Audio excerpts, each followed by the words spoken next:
I feel like the easiest way to start this is to break it down into the different elements of the content creation process and then how somebody could potentially do better. The ideation is the most looked over thing in a YouTube channel, but it's actually the most important. I mean, everyone knows that's a copy these days. Any video you see of someone giving out money, MrBeast. And I'll say this to any new creator: tell stories. Be a filmmaker and not a creator. They basically know how to manipulate a viewer's feelings at certain points in the video. Do you think anybody will ever surpass MrBeast? I'd say it's inevitable, really. Good morning, Sean Francis here, and with me, Ben Stosga. yeah, and today on our episode of BTC, we have a guest here, Hello. Dave Moore. Yeah. He's a content creator, and he's here to share his insight on the various stuffs that goes on in the industry of content creating. Well, I mean, more recently I've been more of like an editor or a strategist. And I've been doing a lot of research into how like the algorithms work and how people create content and how content does well. So today we're going to be here to speak about MrBeast specifically, and about mainly if anybody will ever beat him or be more successful than him. And we're using like PewDiePie as a reference because, you know, he was once like the king of like YouTube. He was like the biggest guy, but then he's been overtaken by MrBeast. So we're asking whether like the same could be done to him. Yeah. But let's remember, MrBeast has over like 200 million followers. Yeah. So, I mean, across all these channels, he's got close to 400 million subscribers now. Insane. And I feel like the easiest way to start this is to break it down into the different elements of the content creation process, and then go in detail into each one about what MrBeast does well, and then how somebody could potentially do better, or how someone could do something different to him, which could potentially work better. Yeah. So I think that works. yeah. All right, Yeah. What's the first stage? So this? the first step for him would probably be the idea, because obviously the idea is It's the important part. it's make or break really, and obviously you see by his content nowadays that it keeps getting more and more extreme, the amount of money that's given away, the challenges which he does. And, you know, that's necessary to keep an audience of today engaged into the content. The idea is, you know, he'll be doing brainstorming sessions every day with his team, with people, with other creators. I know for a fact that he meets up with other creators, like-minded people, creators like Airrack, Ryan Trahan, and they all brainstorm ideas and work together on, you know, coming up with the best possible video ideas for the channel. Yeah. Do you feel like extreme ideas are what will probably move this content creators? It depends on the niche. I feel like for MrBeast, especially being like an entertainment creator, the ideas will only be getting more extreme. More expensive, you know, more money given away, like more stuff on the line, more depth in the plot, more depth in like the reward of the video. Because obviously the videos have now become very high risk, high reward. It's like the people participating in the challenge do massively high risk things to earn a lot of money, and the viewer really enjoys watching that because there's the anticipation as to whether they're going to complete it or not. So, but no, the ideas, realistically, I mean, he kind of owns that space right now. I mean, every video that he does is completely different, but the idea is still so extreme and good that it can really attract any viewer of any age, any, you know, any gender, any sort of background would be able to watch the video and at some point relate to the experience. Oh, okay. So if I was to say, let's say Vic in the game, right? He's a content creator, right? He does pranks. Yeah. If he was to like grow in his idea, you'd have to create more extreme pranks. Yeah. So, and this is the issue which a lot of creators go into, and that's why MrBeast is so good at what he does, is not just because of the budget, but he knows how to, because he's a businessman and not just a creator. He knows how he can work around with a team of people to bring the ideas to life with the money that he's got. And that's the issue which a lot of content creators face when they're trying to scale up their content or level up their ideas, is that they end up being in a position where they don't have the funds to necessarily go with bigger ideas. But there is always a way around it, and I think a lot of creators need to put a lot more time and thought into the ideation process, rather than just thinking, okay, this one's the idea that we've had this week, let's make that. Because, you know, and other strategists like Paddy Galloway will speak about this, that the ideation is the most like looked over thing in a YouTube channel, but it's actually the most important, because good editing and good good editing, good filming can't fix a bad idea. True. But a good idea can make a really good video with bad editing and bad filming. Yeah, it makes up for all that. Yeah, and that's what a lot of creators don't understand, especially nowadays. But yeah, like you said, I do think that smaller creators who are trying to live up to the hype of MrBeast and try to create content like him are definitely struggling now to keep up with the pace that he's going and moving forward. But there's unique ideas which they can do, which he hasn't done, which have got the potential to do just as well. Yeah, I feel like it'll take a new idea to overcome him, because when you think of like the big YouTubers, well, still today, but more prominently before him, like PewDiePie, Markiplier, Jacksepticeye and all that, their main category was like gaming videos. Yeah. I mean, they did other stuff too, but it was primarily gaming videos. And MrBeast, he didn't fall within that. He made his own like whole thing. So I feel like if someone overtakes him, they'll have to like create their own niche. Yeah. They've got the way that the next person will do is they will dominate a niche. Yeah. And they will basically explode the popularity of that style of content, because like gaming was the biggest thing at the time when all of the gaming creators were the biggest creators on the platform, and now people want to watch entertainment content, sort of similar to like early 2000s reality TV, stuff like that. That's why that content's going so big now. But who knows, that the next switch, like the next level, it will definitely be a completely separate niche, something which is completely different to what MrBeast is doing now.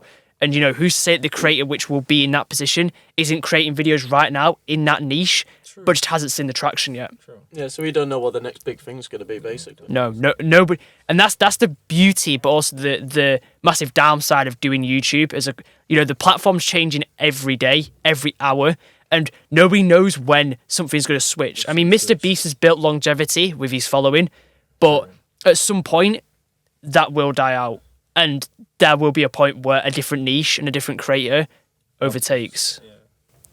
Yeah. So, idea generation, right?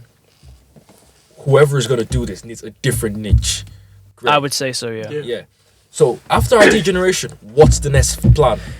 Well, it's probably the planning of the video and like the business side of it, the budgeting and how the team, how they're going to film it and all that. And I mean, for MrBeast, I mean, he's got that down. Money. Yeah, and the money helps with MrBeast quite a lot. I mean, it's common knowledge that his Squid Game video cost upwards of like $4 million to do. I don't think this new greatest content creator does have $2 million right That's now, the issue. But I mean, there's a lot of ways which creators can not get around it, but do things which are similar for like cheaper. For example, like MrBeast still has to get brand deals on his videos because he can't fund it. And he's said publicly loads of times that he would much rather only promote his own products like Feastables in his videos, but he simply doesn't have the money at the minute to be able to do that and be able to film the videos and actually make profit on them. Because at the end of the day, it's a business. So he has to make money somehow. And obviously taking brand deals at the minute is one of the only ways that he can do that. But look, you are right. He's got the monopoly at the minute for the big money content. Yeah. But like we said before with the ideas, the niche is massively dependent on how much money you need to spend. So dependent on the next niche. Like imagine if it goes back to gaming, which it could potentially do. You still have to spend money. All you've got to do is but it would be nowhere near as much as in the millions to do gaming content, because it never was. But the likelihood is that there's potential for it to be even more money than what MrBeast is spending. Do you think so? Because, well, I mean, the production quality on YouTube is only going up, and MrBeast is one of the main driving factors for that. And realistically, what's stopping it becoming like the production level of like Hollywood within the next few years? But no, I mean, planning and building the team, I mean, that's probably the most important step. And again, that's another thing which people don't really look into. And obviously, me working with other creators, for example, like Vic in the Game, like David Andre, and people like that they, I mean, some of them are better at it than others. Obviously, some people are really good and have the team ironed out, and they have all of the deadlines meeting and have all of the revisions, like David. But for example, other creators which I've worked with, I'm obviously not going to name names, but they seem to be a little bit more lax on the team side of things, and maybe hire freelancers for every video. And obviously, as you're trying to scale your channel, you need to be trying to build a team of committed people which are skilled, people which can do multiple skills. For example, like someone that can edit the videos but also input into the strategy side of things. So yeah, I mean, building the team, obviously MrBeast has done that extremely well in the past, and he's continuing to do so. I mean, he's got his studio. He's got loads of editors. He hires VFX teams and stuff like that now. And obviously, a lot of people can't do that. But it's all about trying to find them diamond in the rough people that can do a lot of stuff, who are new, who are pretty raw to the game, and can then come in and work on your channel and, you know, bring you amazing results. Indeed. Yeah. But what do you guys think about the planning side of things? Yeah, I think it goes that way. Yeah, I feel like it's like instrumental to success, really. Yeah. Yeah. It's like with any other business. Because if you don't plan, if you don't get the tools right, if you don't get the team, everything in order, it's just gonna be a mess. Yeah, you need a structure. You need a hierarchy, a way to like shape it. Yeah. Into becoming what your idea is. I mean, take for example, if I was creating content and I didn't have a camera. Yeah. How do I even start? That's what people don't really understand. It's like with the ideation stages that most people think to create content all they need is a camera, and the camera is instrumental. But Exactly. for example, there's a lot of equipment which you need, which is either mental or like it's not always physical equipment. So you need to have like the knowledge, the skill, like the skill set. Like for example, to hire an editor, you need to know how to edit. Because how are you going to be able to teach your editor how to edit your style if you don't know how to edit? So that's the thing with content creation. A lot of people try and jump the gun and go into like step 5 before they even hit step 1, and that's why when you look back at MrBeast, he's made content for upwards of 10 years now, and he's only in the last like 3 or 4 years become like the dominant person in the space. And people think that their first video will hit. Well, it just won't. Like, and other strategists say this: your first 100 videos basically don't count, because all you're doing is learning the way. And then it's only when you've done at least like 1,000 videos on the platform that you start to be able to see actual knowledge and improvement in what you're doing. And that's when you actually start to actually fully understand what it takes to be a YouTuber. And in terms of like how efficient a team can be, like how many people are working on like MrBeast's Squid Game thing? Well, I mean, I know for a fact that there was a team of at least 15 VFX and editors which did all of the CGI and like the set design for that. What about sound design? I feel probably 100. I mean, it's impossible to know because obviously stuff like that isn't really publicly revealed. But I mean, for the video to cost upwards of like 4 million, then there must have been quite a hefty amount of people involved in that process. And that's the thing, like he'll have lost money on that video, and that's what people don't see. That's another thing that a lot of beginner creators don't understand, is that sometimes at the start you've got to take the hit. Like buying a camera is like the first investment that you'd probably do. I feel like most people don't want to spend. Yeah, people don't want to spend to make money because they don't think about it long term. But obviously, MrBeast has always been of the person, 10 years ago. I mean, he even made the videos, like High Me in 5 years, High Me in 10 years, like filmed them all like 8 years ago now. But like, because he knew that 8 years in the future, he'd still be doing YouTube. And that's the type of mindset that people need to have. They need to be hungry for it. And they need to be able to make the content even when it's not making them money, and actually have a passion for content creation. Whereas obviously when times are tough, you're just not going to be able to pull through. And obviously MrBeast did that for years upon years, and that's why he's now reaping the reward. Consistency. It's consistency. That's the game. Yeah. I think that's what we need. I think that's what this person has to be. Yeah. A consistent person. Yeah, he has to. They definitely have to be passionate. Yeah. Because if they don't have the passion for it, they'll just give there's up. no chance. Yeah. Yeah. Makes sense. So, what's the next step? So I would like to say that next it's onto the titles and thumbnails. The likelihood is that they film the video after that, because a lot of big creators nowadays actually focus on packaging the video before they film it. I think that's basically just building your brand. Yeah. Yeah, you need to get their attention. And obviously MrBeast has done that extremely well, because obviously you see his face on the thumbnail now and you know it's his video. Everywhere. And that's very crucial in this, and that you need to build the brand around yourself and not around what your content is. Because realistically, think about it like this. If you were to watch a MrBeast video, would it be the same if MrBeast himself wasn't in it? Well, it wouldn't, would it not? No. But you could take a lot of creators nowadays who are producing content, and if you took them out of the video and say replace them with yourself, it'd be the exact same video. Like, they don't bring any personality, any sort of humor to the video. It's just like if you swapped them out with anyone, then it'd be the same video. Whereas MrBeast has built his brand to the point where if he wasn't in the video, it wouldn't feel the same. And that's crucial. Even if it was in the thumbnail, you don't even watch it. Exactly. And that is a very crucial point with content creation. And obviously the next person which could potentially surpass him would definitely have to build a brand around themselves, not just the content that they're making. I mean, another really good example of this is someone in a different niche is someone like Iman Gadzi. Like, he was the first person that started to make make money online content in that sort of space. And he's built the brand around himself and his success to the point where people are able to trust him and give him like thousands for courses and stuff like that. And realistically, if other people try and copy that style and copy that content, they're just not going to have the trust and the belief that they would have. And it's the same with MrBeast. If people copy his video ideas, people know that it's just a copy. It's just a copy, exactly. I mean, everyone knows that's a copy these days. Yeah. Any video you see of someone giving out money, MrBeast. Yeah. Yeah, and it didn't just originate with MrBeast as well. So you could... So videos like Jacksepticeye, when he donated to Twitch streamers, and then like MrBeast did it, he took like a certain video that did really well and made like a whole thing out of it. Yeah. So say that you can do that as well. Yeah, I mean, there's nothing wrong with... You can steal like an artist, which is where like you take the concepts, the raw concepts around the video, and then change it. It's like, for example, you could take outlier concepts, which are videos which have done like very well in the past for other creators, and adapt to them. So like, for example, an example of this is working with a creator is that they were making bikini bottoms in real life, you know, like the SpongeBob town, and they did the idea and it got 1 million views on their channel. But somebody else had already done that idea before them, a creator called Matthew Beam, and that video already got him multiple millions of views.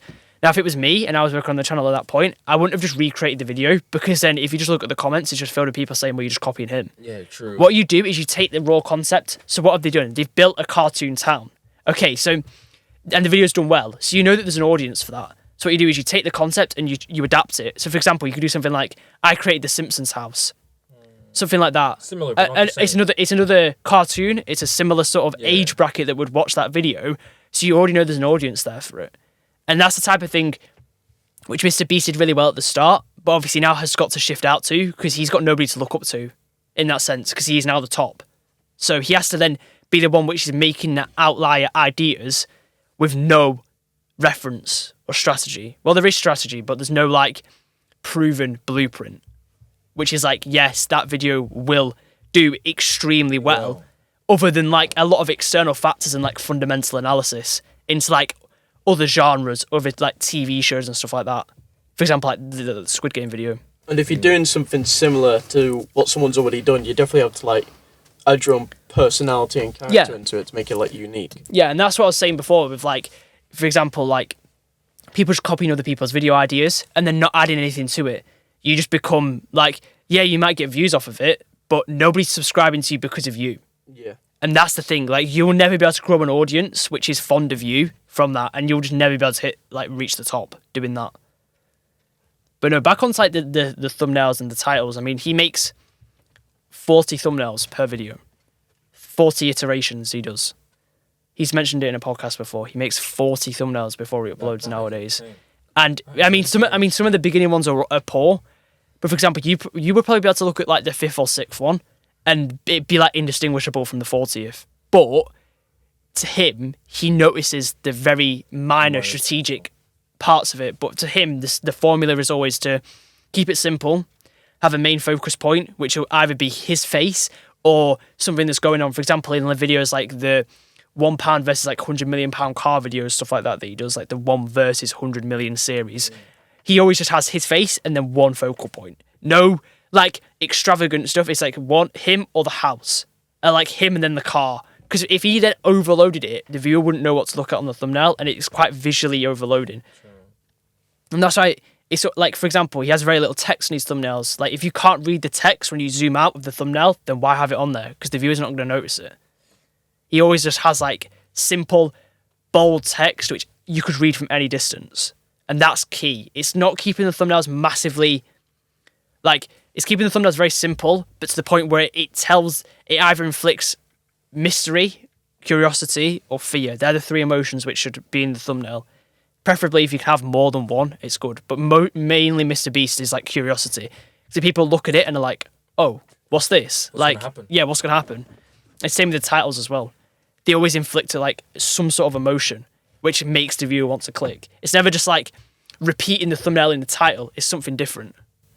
So the key things in a thumbnail would be like, definitely to brand yourself, like with your face in it. It'll be to keep it simplistic, and definitely to keep it unique. Yeah, and to definitely grab the attention of like the viewer. Yeah. So I say those are like one of the 3 key things.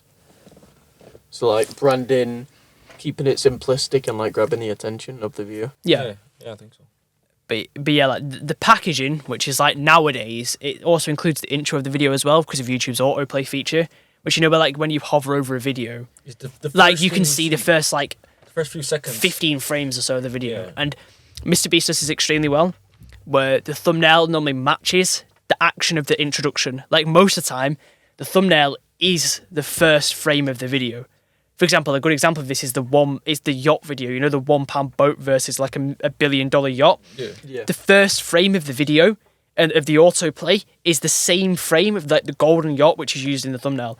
And what that does is it instantly proves that the video isn't clickbait. Because the viewer doesn't want to click the thumbnail and then be immediately unsatisfied with the quality of the content. If you match the autoplay or the intro of the video with the quality of the thumbnail, then they know that they're not getting clickbaited. And that's huge nowadays. Because clickbait used to be a little bit more accepted in content creation, whereas now it's a no-go because people don't fall for clickbait anymore. Plus, everyone has a very short attention span. Exactly. So everyone just want to like view the first few seconds. If it's terrible, they just leave. You need to draw them in for the intro. Yeah. So if the first few seconds are actually amazing, then they'll probably watch it to the end. Yeah. So you definitely need to grab their attention in like the intro and get everything sorted. True. Yeah. So I guess you're right, Ben. The first one is branding around yourself. Yeah. Second one, keep it simplistic. And the third one, grab the attention. I would say that they are like 3 key points, and I think that kind of applies for the rest of these points as well. It's all about the branding, just keeping it simple, and then like capturing the audience, and then there's a 4th point which brings us on to like the next few parts of this, which is going to be that every video you do, you need to improve. And that's simple, but it's not simple. But the process is called iterative improvement, which is where every video you make, you look at the analytics, and then you are like, okay, how could we do this point better? You look at the retention graph, you see, okay, where are the drop-offs? What happened in that point of the video which would have made a viewer click off? And then next video, you don't make the same mistakes. And then eventually, you'll go from making content which feels quite average to content in like. Because you got to think of it as like a graph, like exponentially. Like the first few improvements won't be big, but afterwards the changes start to mount up and mount up and mount up, and then eventually you should see the videos going from low quality to high quality. But it'll take time because everything takes time. If it was easy, then everybody would be doing it, and that's the point with content creation. Because at the end of the day, it's a business, it's a job for people. And if it was supposed to be easy, because it's a very lucrative business now, people can earn a lot of money from it. And if it was easy, everybody would be doing it. So it is difficult. Wouldn't be a job. Exactly. After titles and thumbnails, obviously we've already established these 4 key points now. That it's onto the filming, which is a big be Well, it's not. Well, actually, let me rephrase that. It's not. The filming isn't that crucial. MrBeast still shoots in 1080p on like 7-year-old Canon cameras. And if that doesn't just prove that you can create content with anything, then I don't know. Honestly, all you need nowadays is your phone. If you've got a phone, then you can create content. You can film anything. MrBeast probably uses cameras similar to the ones which we're using to shoot this. And his videos gets hundreds of millions of views, so... And half of them are always shaky anyways. Well, yeah. Because it adds, like, as long as you can adapt the filming style and the content style to, like, the way that you're going to be editing it, then it's fine. I would... The filming is honestly... Like, as long as you've planned it with all of the previous steps, and the filming part is fairly easy. What would you say the most important part of the filming stages? Well, it's probably just making sure you've got enough footage. Yeah. Because I'd always go by like the 80-20 rules. Always film like 4 times as much footage as you think you're going to need. Because in reality, you'll only use 20% of it. So that like, it just ensures that the editor or you, when you're editing it, have got enough content to work with Like, MrBeast will shoot for like hundreds of hours of footage, and realistically, they make 20-minute videos. So, like a large majority of the footage is just discarded and not used. And I found that, especially as an editor, that you get put with a lot of footage and you only use about 20% of it in the final cut. So I'd say the main part about filming, just when you think you've got enough, just shoot for another few hours. Keep doing more. Yeah, just shoot for another few hours and just make sure that there's definitely, because you might catch that golden moment, which will be like the pinnacle point or like the viral clip which goes on TikTok, and then that could just change your career forever. Yeah. How do you think content creators should handle disappointment during filming? Well, again, it all comes down to the point about it being like a passion for it. I feel like at the end of the day, that if you really want it and you really want to be a content creator and you know that's something that you're determined to do, if you go out to film the video and it doesn't work, then you're just like, right, let's move on to the next one. Like you put that past you and you have the determination and the mindset to move past it. It's the same even when you've actually posted the video, and if it flops, then you have to think, okay, well, let's move on to the next one. It's all about having that mindset to just iteratively go again and improve, and not staying stationary on the ideas and like on the past. Because if you do that, then you're just going to dwell on it and you're not going to improve. So at the end of the day, I think it's all just about wanting it and having the passion for content creation. And if you just don't have that, then you're not going to be able to push through the tough times like that. I just thought about another question. What of those who have anxiety? Like camera shyness and stuff like that. Because if I'm a content creator and I want to like do pranks, for example, or maybe give out money, but I'm shy, I don't have the boldness to go outside and give people the money. Well, I'm not even going to start. Yeah, well, I mean, that's where you've sort of got to play to your strengths. Play to your strengths and like try and narrow down the weaknesses as much as possible. And for example, like if you're not good on camera, then do it faceless. You don't have to be on camera. Like, just pick a niche which works for that. For example, like gaming. You don't have to be on camera to do gaming. You just have to speak. You don't even have to speak at points. Yeah, or you could, like, disguise your face. Like, and then, that's a different type of personal branding. Because, like, people be like, oh, who is it? Who's the person behind X channel? Like, but, there is, everybody could be a content creator. Whether you've got strengths or weaknesses in whatever area. It's just about making sure that you play to your strengths and just try and narrow down the weaknesses as much as possible. But eventually, like MrBeast said this before, that like when he speaks into the camera now, he just feels like he's speaking to a person because he's so used to it, him knowing that he's speaking to an audience, that he feels like he's performing like the videos to an audience when he's filming it. And he's also said as well that when he's filming, he can visualize what it's going to look like after the video's been edited. But obviously, stuff like that only comes with doing it for years and years and years and having practice. I think that's what most content creators should put in their mind. Yeah. They should view the camera as a person. Yeah. Because I feel like it's more easy talking to a person. Yeah, it is. And that's what MrBeast said, that when you're speaking to the camera and you think it is like a person or as like a viewer, you're automatically more comfortable doing it because you don't think you're thinking of it as like a real human, not of just like a piece of plastic. Do you have any comments on that? Any comments and suggestions? So you're saying that basically everyone could be a YouTuber as long as they establish their strengths and weaknesses and like play the cards right, basically. Yeah. But the passion and the desire for it is probably the most important. So they keep progressing and that they don't get bogged down or like lose the motivation. They need that motivation and desire in order to keep going.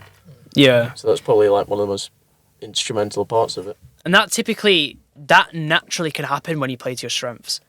Because if you focus on what you're good at, then you'll naturally be more motivated to do it. Whereas if you always are making videos and they're always based around your weaknesses, then obviously you're not going to be motivated to do it. If you play to your strengths, then it automatically becomes a lot easier. Yeah, because you actually like care about it. Yeah. But I mean, and then the last step really in the whole video making process is probably the editing. And I could probably speak the most on this as an editor predominantly. But I think MrBeast has nailed down like long form as long form content, so between like around 5 to like 25 minutes. He's got it down to a T. Like the pacing, the storytelling is on point in his videos now. Do you guys think that? Yeah. I think it's more narrative. Yeah. And that's what we're seeing on YouTube now. And I'll say this to any new creator anyone that's like trying to improve their content, tell stories. Be a filmmaker and not a creator, because filmmakers can tell a story through the videos, through the content, and that's what separates people like MrBeast, editors like Hillier Smith. They are filmmakers at heart. They make films and not videos because they understand the core principles behind story and storytelling. So then they know how to they basically know how to manipulate a viewer's feelings at certain points in the video, and that is crucial to keeping a viewer engaged. Do you think for someone to surpass MrBeast, have to surpass that editing and like improve upon what he's established? I mean, that's kind of debatable, as a point, but it all just depends. Again, it depends on what they're trying to achieve from the content. Like, because realistically, his editing is very fast paced. It appeals to a very large, broad audience, especially predominantly people under the age of like 25. True. But if someone's trying to target the older people, then they're obviously not going to make it as fast paced, as like highly edited and stuff like that. But it all just boils down. But I think the next person which would surpass it would definitely have to try and at least match the storytelling. Not necessarily the style, but the storytelling, definitely. And I guess it depends on the niche as well. Yeah, it's very niche So it dependent. fits that. But no, I'd say the most important part about editing now is making sure there's a story. If there's no story, the viewer isn't going to be able to stay. There needs to be, in the intro, there needs to be a defined plot in the intro. It's like, for example, like a plot, like MrBeast will say like, so I've got an assassin trying to hunt me. If they manage to do it in 24 hours, they get 50 grand. That intro, it defines the plot. It adds a time restriction, so the viewer's like automatically engaged with the whole video, and it adds a twist, which is the money. So it knows what the stake is, the stake and the twist. So he defines it in the intro. The rest of the video is a play out to the main payoff, which is either he gets caught or he doesn't. But in between that, there's loads of little payoffs. For example, like they'll get close, or there'll be like a new challenge added, and they are, to the viewer, is psychologically saying, okay, well, the video's leveling up or it's changing, and that makes them want to stay as well because they want to know what happens in each minute and not just in the full 15-minute video. And that's another thing crazy to think about, especially editing wise, is that each minute of the video technically should be a different video. Just a very small part of the video leading up to the main payoff. But each minute there should be a reward to the viewer, so then that keeps them watching the next part. For example, like I'll speak about the next video that I'm editing for Vic, that each minute I've tried to pace it so that the challenge levels up every minute of the 17-minute video. So like, for example, in part 1, like the first challenge is around a minute long, and then the second challenge is a leveled up version of the first one. So it keeps the viewer naturally wanting to watch it because they know that the stakes have got higher. The stakes of, it's more high risk, high reward. So it's getting more intense, and it's getting like so it's getting more intense, and it's progressing more, so that they're just like the audience is hooked. Basically. Hooked on it. There needs to be some sort of progression in the video, whether that be characters or setting or with the like actual plot of the video. There needs to be progression, or else no one's going to watch it. Same with a film. Yeah. Like honestly, if you want to be a good editor or a good creator, just study film, and then you'll understand it. True. So the narrative is very similar. Like most, if you watch most MrBeast videos, they basically follow like a 3-act structure. True. If you notice, it's always like a start, a middle, and an ending. Yeah, and there's always twists in the story. Yeah, there's ups and downs in tension and plot. Yeah. Like there'll be points where it feels fast, and there'll be points where it feels slow. But at the end of the day, they all follow a 3-act structure. There'll be like the opening, which is the normally the intro, and then it hits the middle, and then it hits the end. Then the climax, and then the end. Yeah. And most of them, emotion. Yeah. Should the editing trigger emotions, or should it just definitely be like bland? Just no, straight? there should, and that's why I said at the start that like good creators know how to manipulate the viewer's emotion at which part of the video. Like for example, at points in MrBeast videos, even though they're so intense, you're meant to feel sad. So this is a question for all of us to probably answer individually. Do you think anybody will ever surpass that? Surpass MrBeast? I'll say it's inevitable, really. Yeah. It will come. It will happen. It will happen. Because everyone has like their prime, and then the fallout. Yeah. I mean, if you look back before it was PewDiePie, it was the most subscribed streamer on YouTube, and now he's on number 5. Yeah. And now MrBeast is on number 2. And then someone will overtake him. Definitely, someone definitely overtake all of them. Yeah. Look, we just don't know when. It just depends on when the niche dies out, and like another one. But that's the thing. I don't think MrBeast's niche can die out. But because as long as he keeps earning money, and he keeps giving money. The question I ask you though is that 3 years ago, did anybody think the gaming niche would die out like it did? No, probably not. No. That's what it all boils down to. I think at the end of the day, that nobody actually knows who it will be, but I think everybody secretly deep down knows that it will happen eventually. Whether that be next year or in 10 years, someone will beat him, and someone will surpass it. And like you said, nobody would have predicted 5 years ago that PewDiePie wouldn't be the biggest creator on the platform anymore, and he just he wasn't, and he isn't now. He's got like half the subs of MrBeast now. And that's the crazy part about it. Like the next person could have double the subs of MrBeast, because obviously the population only increases, and there's only more people getting connected to the internet. There's only more people watching YouTube. YouTube is still the most used social media platform apart from Facebook to watch content. So it's still out competing TikTok. It's out competing Instagram. So the platform isn't dying. It's just whether what niche the next person will be in. But I think as long as they follow what MrBeast has done and improve on it, there's no doubt that someone won't beat it in the future. Yeah. Can we try and predict like how long until this happened? But how long did it take until PewDiePie was no longer like number 1? Well, it was only like 5-6 years. 5-6 years, yeah. 6, 7, 5, 6, 7, 8. Among those 4 years. I see MrBeast having more longevity than that, though. Yeah. Especially concerning the amount of money he puts in his videos. Yeah. I feel the only way someone would actually overtake him is if he grows old. Yeah. I don't know why. I just feel that. Because he's making more money, focusing more on his niche, and expanding more. I mean, 400 million followers. I don't think anyone's beaten that in like 10 years. Yeah, and the beauty of what he's doing as well is he's covering a massive, massive audience. Because, his videos aren't just in English now. They're in basically like 10+ languages. They're international. He's got like, and that's another point that like, he's so intelligent with every move that he makes. For example, like he knows that only like a third of the people on YouTube speak English. So why not appeal to the other 66% that don't? You know what I mean? It's like, and that's, but I guess that just comes with the scaling of the channel and how much money you earn. But yeah, no, I definitely do think that someone will eventually beat it, but I don't know who it will be, and I don't know when it will be. I wonder who it's gonna be. I honestly do, to be honest. Well, I don't know yet. They could be making videos right now. Yeah, they could. They may not even started yet. Well, yeah, they might not even be born yet. They might not even be born yet. It's insane. Yeah, it's just crazy to think about. It is. Let me see what you guys think. Who do you think is going to be the next number 1 content creator? Yeah. What will it take to surpass MrBeast?